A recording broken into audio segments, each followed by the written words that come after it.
రుచికరమైన మజ్జిగ పులుసు ఎలా చేశానో, ఏ ఇంగ్రీడియంట్స్ వాడానో చూసి నాకు కామెంట్ చేయండి.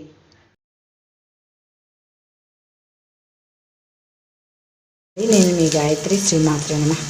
నేను ఇప్పుడు మజ్జిగ పులుసు పెడదాం అనుకుంటున్నానండి. ఇవి పుల్లగా ఉంటేనే మజ్జిగ పులుసు బాగుంటుందండి. ఇవి పుల్లటి మజ్జిగ. అట్లనే మనకి ఇష్టమైన ముక్కలన్నీ వేసుకోవచ్చండి పులుసులోకి. అట్లనే అల్లం, పచ్చిమిర్చి, అల్లం, కొబ్బరి 3 గ్రైండ్ చేసుకొని వేసుకోవాలండి దీంట్లో. అందుకని నేను ఇప్పుడు ఇవన్నీ రెడీగా పెట్టుకున్నాను. ఈ కూరగాయలన్నీ ముక్కలు కట్ చేసుకొని, అలానే అల్లం, పచ్చిమిర్చి, కొబ్బరి గ్రైండ్ చేసుకొని, ముక్కలు కట్ చేసుకొని గ్రైండ్ చేసుకొని అన్నీ రెడీ చేసుకొని తర్వాత చూద్దామండి. మీ గాయత్రి, శ్రీమాత్రే నమః. మజ్జిగ పులుసుకి కావాల్సిన కూరగాయలన్నీ చూపించా కదండి. ఇవన్నీ కట్ చేసి పెట్టుకున్నాను. మనం ఎన్ని కూరగాయల ముక్కలైనా వేసుకోవచ్చు, మనం తినేవన్నీ వేసుకోవచ్చు. నా దగ్గర ఉన్నవి ప్రస్తుతం పెట్టాను. వంకాయ మాత్రం ఉన్నాయి కానీ నేను ఒకటే వేస్తున్నాను. మళ్ళీ నెక్స్ట్ ముందు కట్ చేయలే, ఎందుకంటే కనరెక్కుతుంది కాబట్టి అప్పటికప్పుడు వేద్దామని. ఇప్పుడైతే ఇవి మిక్సీ జార్లో వేసుకొని అల్లం, పచ్చిమిర్చి, పచ్చి కొబ్బరి అండి, ఇవి వేసుకొని అన్నీ గ్రైండ్ చేసుకోవాలి. ముందైతే ఇవి వేస్తేనే మజ్జిగ పులుసు రుచి బాగుంటుంది, మనకి హెల్త్కి కూడా, ఆరోగ్యానికి కూడా మంచిది. ఇవి గ్రైండ్ చేసుకొద్దాము. ఇది గ్రైండ్ చేసుకున్నాం కదండి. కొద్దిగా వాటర్ పోసుకొని ఇంకోసారి గ్రైండ్ చేసుకుందాము. మజ్జిగ పులుసులో అచ్చం మజ్జిగతోనే చేస్తే విరిగిపోతుందండి. అందుకని విరగకుండా మనం కొంచెం శనగపిండి కలుపుకోవాలి. ఇది ఇంట్లో పట్టించుకున్న శనగపిండి.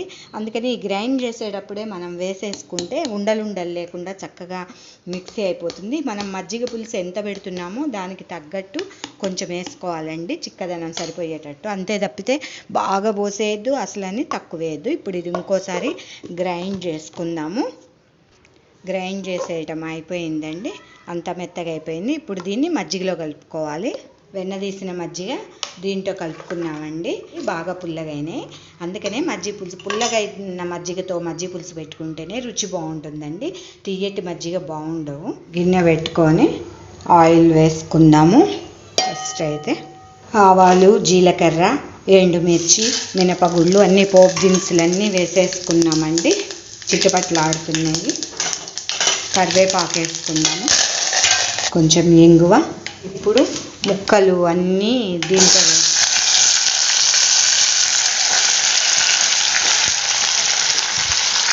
వంకాయ ఇప్పుడు కట్ చేసేసుకున్నాను.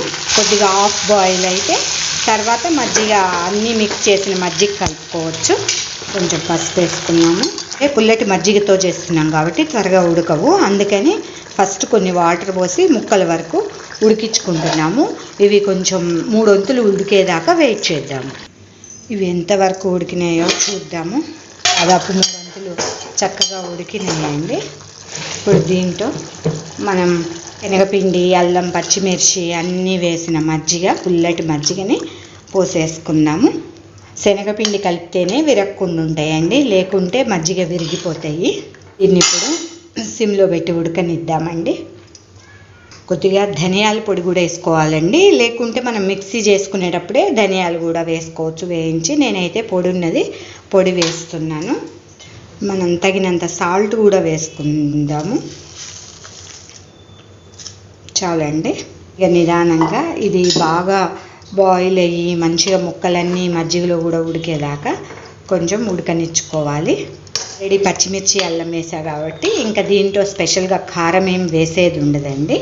కంప్లీట్ అయిపోయిందండి. చూస్తున్నారు కదా, చక్కగా ఉడికిపోయింది. మజ్జిగ పులుసు కలర్ ఇలానే ఉంటుందండి, ఎర్రగా కారాలు అవి ఉండవు కాబట్టి. ఎంతో రుచిగా ఉండే మజ్జిగ పులుసు ఎలా చేశానో మీకు పూర్తిగా వివరంగా చెప్పాను. నా వీడియోలు మీకు నచ్చినట్టయితే please like, share, comment, please subscribe. దీంట్లో ఫినిషింగ్ టచ్గా కొంచెం కొత్తిమీర వేసుకుందామండి, సన్నగా తరిగింది. లాస్ట్లో కొత్తిమీర ఎప్పుడైనా లాస్ట్లో వేస్తేనే దాని పోషకాలన్నీ అందుతాయి. ఆవిరి కుడికితేనే అయిపోయింది.